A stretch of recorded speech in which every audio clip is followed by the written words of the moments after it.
اس لیے میرے بھائیوں، فرائض کی ادائیگی کے ساتھ ساتھ نوافل بھی کثرت سے پڑھا کریں۔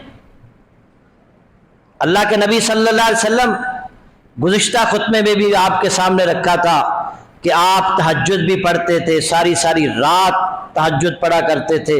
اس کے بعد دن کے اندر کتنے سنتیں ہیں ہم نے آگے تقسیم کر دی، سنت موقدہ، سنت غیر موقدہ، پھر اس کے بعد نوافل، پھر اشراق کی 2 رکعتیں، کبھی 4 رکعتیں، اور اس کے بعد اگر بارش نہیں ہو رہی تو نماز استسقاء، سورج گرہن لگ گیا ہے، چاند گرہن لگ گیا ہے تو نماز خسوف، اور اسی طرح اللہ سے کوئی مشورہ کرنا ہے تو نماز استخارہ۔ کتنی نمازیں ہیں، کتنے نوافل ہیں جو اللہ کے نبی صلی اللہ علیہ وسلم خود بھی پڑھتے تھے اور اپنے صحابہ کو بھی اس کی تلقین کیا کرتے تھے۔ ایک صحابی نبی صلی اللہ علیہ وسلم کی خدمت کیا کرتے تھے۔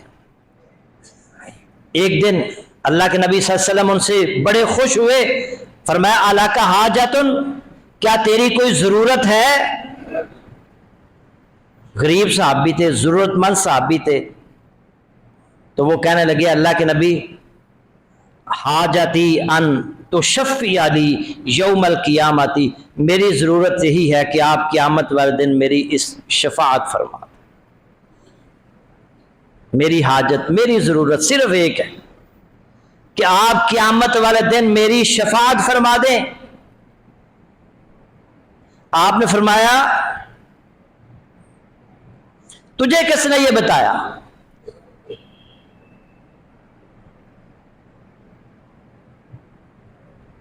تو اس نے کہا اللہ کے نبی میں چاہتا ہوں کہ آپ قیامت والے دن میری شفاعت فرما دیں۔ تو نبی صلی اللہ علیہ وسلم فرمایا اگر تم چاہتے ہو کہ قیامت والے دن میں تمہاری شفاعت کروں فإنی بکثرت السجود، تو زیادہ نفل پڑھ کے میری مدد کرو۔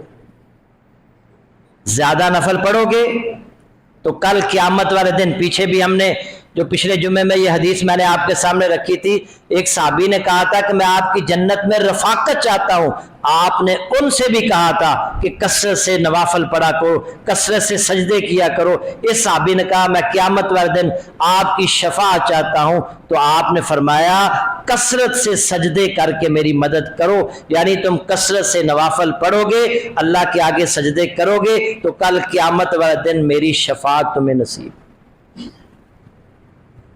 یہ نہیں کہا کہ تم اپنے نام کے ساتھ محمدی لکھ دو یا مصطفی لکھ دو یا اپنے نام کے ساتھ قادری لکھ دو، نہیں، عمل کی ترغیب دی۔ ہمارے یہاں یہ معروف ہے کہ نام کے ساتھ قادری لکھ لیا، نام کے ساتھ محمدی لکھ دیا، پھر قبر کے منکر نکیر سوال نہیں کریں گے، پھر جو ہے وہ بندہ ڈائریکٹ جنت میں چلا جائے گا۔ اللہ کے نبی کی حدیث ہے صحیح مسلم کے اندر، من بطّ بہ اعمالہ لم یسر بہ نسبہ، جس کے عمل نے اس کو پیچھے چھوڑ دیا اس کا نسب اسے آگے لے کر نہیں جائے گا۔ یہ نہیں ہو سکتا اعمال تو کبھی کیے ہی نہیں ہے، نماز تو کبھی پڑھی نہیں ہے، لیکن اپنے نام کے ساتھ قادری لکھ دیا، سہروردی لکھ دیا، چشتی لکھ دیا یا محمدی بھی لکھ دیا، تو یہ نسبت کام نہیں آئے گی۔ کل قیامت والے دن اعمال کام آئیں گے۔ اور اللہ کے نبی صلی اللہ علیہ وسلم یہ نہیں کہہ رہے تم میرے اپنے نام کے ساتھ میرا نام لکھ دو، بلکہ آپ ترغیب دے رہے ہیں کثرت سے سجدے کیا کرو، کثرت سے تم سجدے کرو گے تو یقیناً اللہ تعالیٰ تمہیں میری شفاعت نصیب فرمائے گا، اور دوسری حدیث کے مطابق جنت میں میری رفاقت بھی نصیب کرے۔ اللہ تعالیٰ عمل کی توفیق عطا فرمائے۔ وآخر دعوانا الحمد للہ رب العالمین۔